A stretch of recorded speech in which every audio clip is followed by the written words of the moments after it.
Survivors tell us now that they're learning new details they wish had been more clearly disclosed months ago and fear the news may undermine years' worth of agony following the tragedy.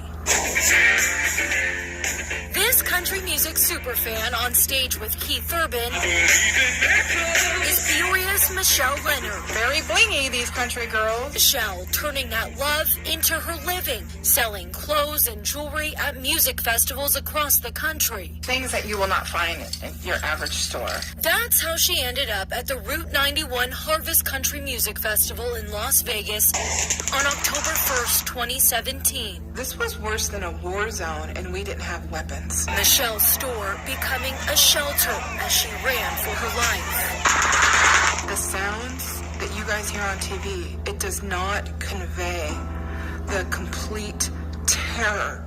Keep your head down, go! Bullets rained down from a room at the Mandalay Bay Resort, killing 60 people, injuring hundreds more, including Michelle, who suffered serious injuries while trying to get away. Now, more than 2.5 years later, Michelle, one of more than 4,000, accepting a settlement agreement with MGM, the owner of Mandalay Bay. This settlement guarantees money for the survivors who opted in, whereas a trial is no guarantee and could be a risk, even causing victims additional trauma. But she and other survivors are questioning the settlement. A lot of red flags are just keep popping up. The red flags involve Jennifer Togliatti of Nevada, one of two mediators on the settlement. Jennifer Togliatti's father, George Togliatti, was the vice president of security, surveillance, and safety at Mandalay Bay at the time of the shooting. Out to all the lawyers in our group, made it all out to them. Everybody agreed. Yeah, we don't think that's a problem. We think she's the best. We want to go forward with her. Nevada attorney Robert Eaglet, representing about 2,000 of the 4,000 survivors, says he and the lead attorneys picked two well-respected retired judges to mediate the settlement. Louis Meisinger of California, who has no apparent ties to MGM, and Jennifer Togliatti. She's mediated all kinds of big, major cases. So there's no doubt in my mind she's considered one of the top 5 best mediators in the country. But some survivors now say they wish they'd known. My head literally blew up. The I-Team contacting more than 100 Route 91 survivors, more than 20 responding. These including survivors who were shot, trampled, and suffer PTSD, saying they didn't know about the mediator's relation to an MGM security executive. And I was in a rage.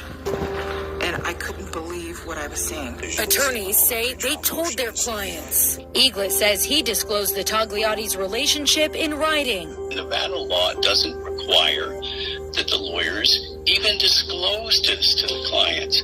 Now, my understanding is the lawyers all did in this case. More than 50 lawyers representing clients in the settlement. Each could disclose it differently. The I-Team obtained 2 disclosure letters from firms other than Eaglet's.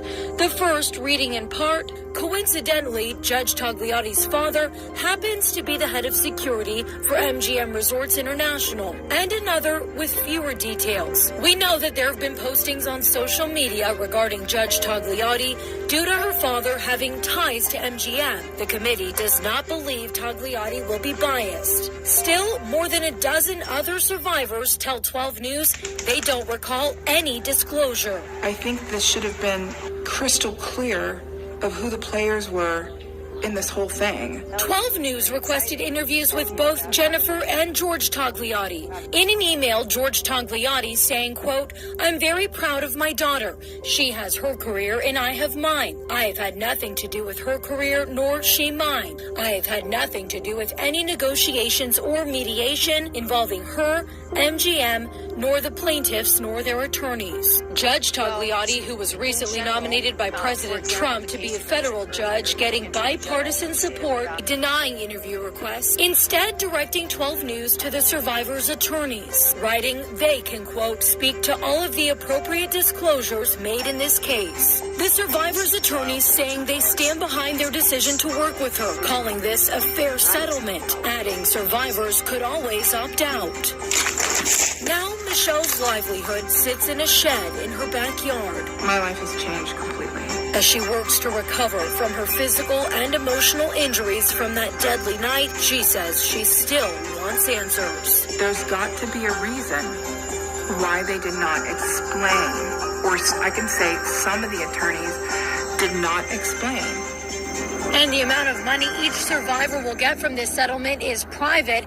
MGM's insurance company is expected to cover about $750 million. Bianca Bono, 12 News.